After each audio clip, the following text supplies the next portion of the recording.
Assalamualaikum warahmatullahi wabarakatuh. Halo semuanya, ketemu lagi dengan saya Ajeng Fitri di Pose Podcast Sanawiyah 4.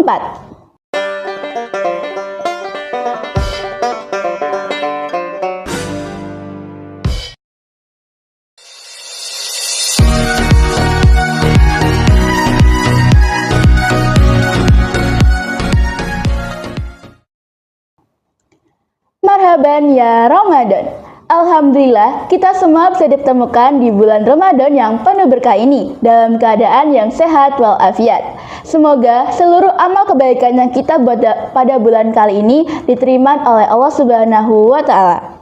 Baiklah, kali ini di tengah-tengah kita sudah ada Bapak Damas Makfur Pratama Shum selaku guru mata pelajaran Bahasa Arab di MTS Negeri 4 Banyuwangi. Assalamualaikum Bapak Damas. Waalaikumsalam warahmatullahi wabarakatuh. Bagaimana nih Pak kabarnya? Alhamdulillah sehat sampai hari ini.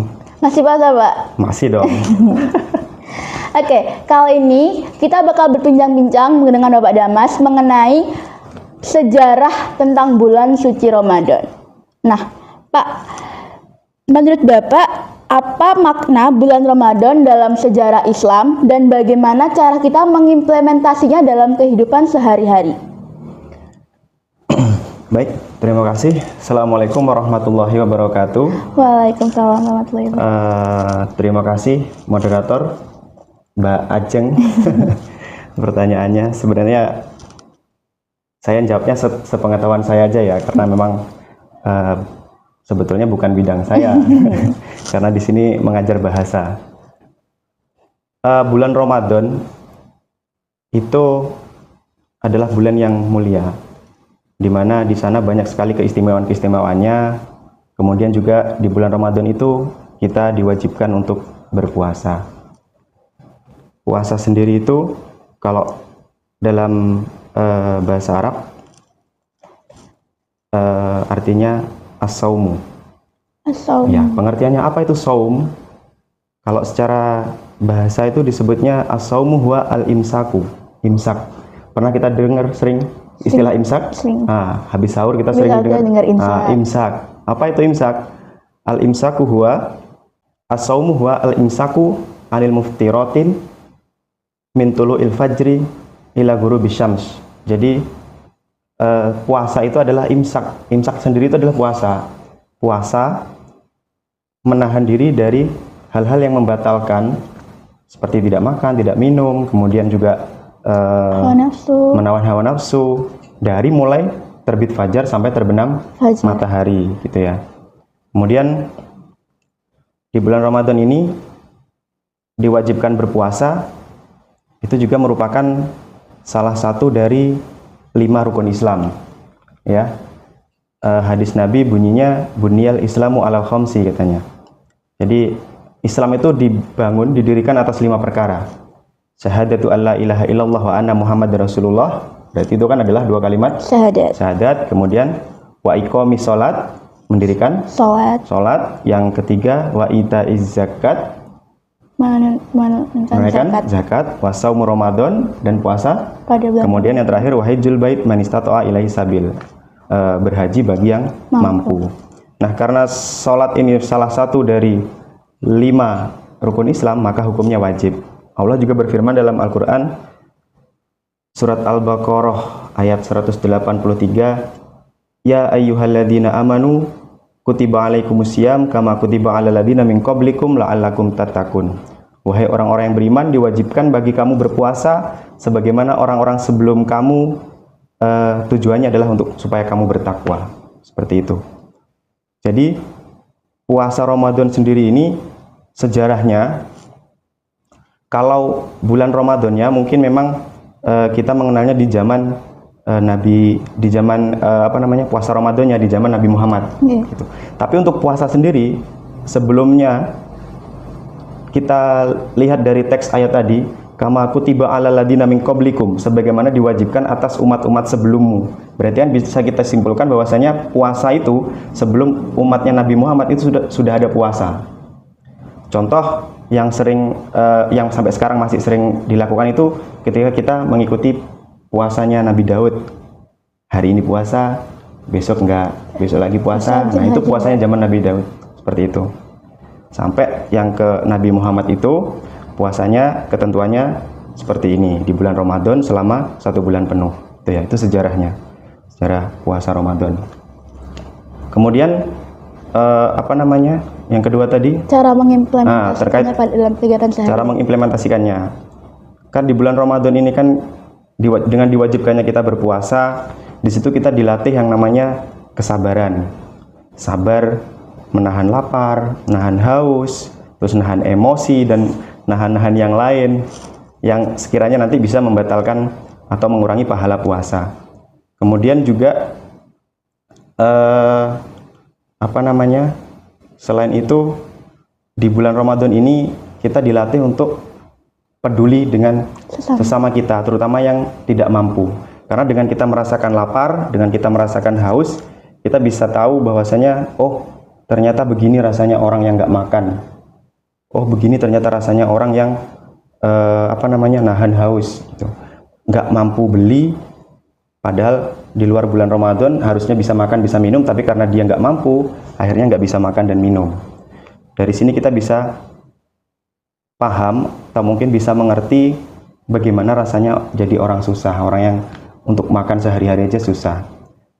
Nah, jadi bulan Ramadan ini bisa melatih empati kita untuk lebih peduli dengan orang lain, sama seperti itu. Nah, pertanyaan selanjutnya, bagaimana peran bulan Ramadan dalam memperkuat ukhuwah Islamiyah? Kalau perannya sendiri ya tentu sangat banyak. Yang pertama, kalau di bulan Ramadan ini karena momentumnya sangat mendukung ya. Biasanya kalau setiap malam itu juga selalu ada kegiatan tadarus, kegiatan ukhuwah Islamiyah jadi lebih hidup. Tadarus bersama di masjid, kemudian sholat berjamaah, sholat tarawih gitu kan. Makanya anehnya di situ. Kenapa kalau sholat tarawih itu jamaahnya lebih banyak daripada sholat-sholat wajib biasanya gitu kan. Padahal kan sholat tarawih ini hukumnya bukan wajib, sedangkan kalau sholat yang fardu, sholat yang 5 waktu itu kan wajib. Nah, di bulan Ramadan ini momentumnya diharapkan ketika nanti kita terbiasa sholat berjamaah di masjid, sholat taraweh lah, atau itu mungkin sholat subuh, sholat maghrib sambil kita menunggu berbuka, ikut sholat jamaah di masjid maghrib. Harapannya nanti setelah selesai Ramadan, kebiasaan kita yang seperti ini tetap melekat. Jadi ketika nanti waktunya sholat, ya ke masjid, sholat berjamaah. Kemudian ketika nanti ada tadarus di masjid, meskipun nggak bulan Ramadan, kita tetap berangkat, ikut tadarus, ukhuwah Islamiyahnya di situ tetap terjaga. Kemudian yang tadi juga tentang empati kita dengan sesama. Kita bisa lebih peduli dengan orang lain karena waktu bulan Ramadan kita sudah pernah merasakan namanya lapar, namanya haus, itu kan menyiksa sekali. Apalagi kalau untuk ini kita masih syukur puasa itu waktunya cuma dari terbit fajar sampai terbenam matahari. Nah, saudara-saudara kita yang tidak mampu itu bisa saja bisa saja berhari-hari. Dalam negara yang damai pun kalau tidak mampu itu bisa saja mereka tidak makan berhari-hari. Apalagi saudara-saudara kita yang mohon maaf mungkin di Palestina yang saat ini sedang berperang gitu kan. Nah, ini melatih empati kita untuk lebih peduli dengan sesama muslim, terutama saudara-saudara kita yang saat ini belum merdeka seperti itu. Nah, bulan Ramadan itu kan dalam sejarahnya diturunkannya surat Al-Qur'an. Ya. Nah, latar belakang diturunkannya Al-Qur'an pada bulan Ramadan itu apa sih, Pak? Sebenarnya awal diturunkannya Al-Qur'an itu memang bulan Ramadan ya, tapi kan di situ disebutkan bahwa Al-Qur'an itu turunnya berangsur-angsur.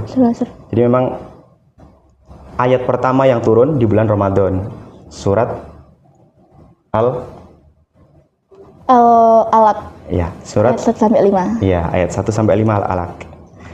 Bismillahirrahmanirrahim. Iqra bismi rabbikal ladzi khalaq. Iqra itu kalau dalam bahasa Arab membaca. Fi'il isim atau huruf, Mbak? Fi'il itu kata kerja.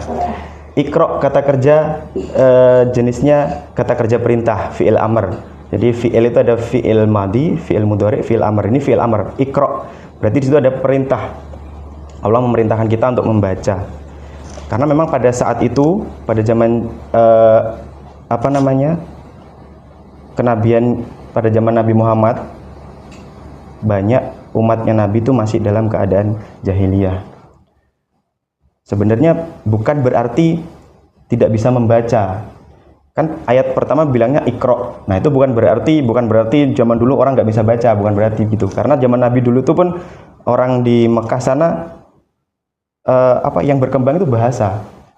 Orang di Mekah sana tuh tiap kabilah-kabilah itu sering mereka membuat namanya mu'allaqat. Mu'allaqat itu sejenis puisi kalau dalam bahasa Indonesia, bisa puisi atau mungkin syair-syair tertentu ditulis di selembar kertas kemudian ditempelkan di Ka'bah dulu sebelum Ka'bah dibebaskan sama Nabi. Itu tempatnya penyair-penyair Arab meletakkan yang namanya mu'allaqat tadi itu atau syair-syair yang mereka buat ditempel di situ. Memang zaman dulu tuh orang Arab tuh suka syair, suka berpuisi. Makanya kenapa kok wahyunya yang diturunkan kepada Nabi Al-Qur'an. Kalau kita cermati Al-Qur'an itu, kalau kalian lihat banyak ayat-ayat yang mungkin kalau dalam pelajaran bahasa Indonesia ini namanya bersajak. Yeah. Akhiran ayatnya itu mirip-mirip bunyinya. Qul a'udzu birabbin nas, malikin nas, ilahin nas. Itu kan sajak kan kalau dalam puisi atau mungkin di bahasa Indonesia pantun atau apa ya. Itu namanya kan sajak ya. Karena memang pada saat itu yang dihadapi Nabi itu orang-orang yang pinter bermain bahasa. Beda kalau pas zamannya Nabi Musa. Nabi Musa itu kaumnya banyak kan tukang sihir. Makanya mukjizat Nabi Musa kan tongkat. Bisa berubah menjadi ular. Itu. Nah, jadi mukjizat-mukjizat yang diturunkan kepada Nabi itu menyesuaikan dengan zamannya. Karena pada saat itu umatnya Nabi Muhammad itu jago debat, jago berpuisi, jago membuat syair, makanya diturunkannya di situ Al-Qur'an seperti itu. Untuk apa? Yaitu untuk memulai langkah dakwahnya Nabi.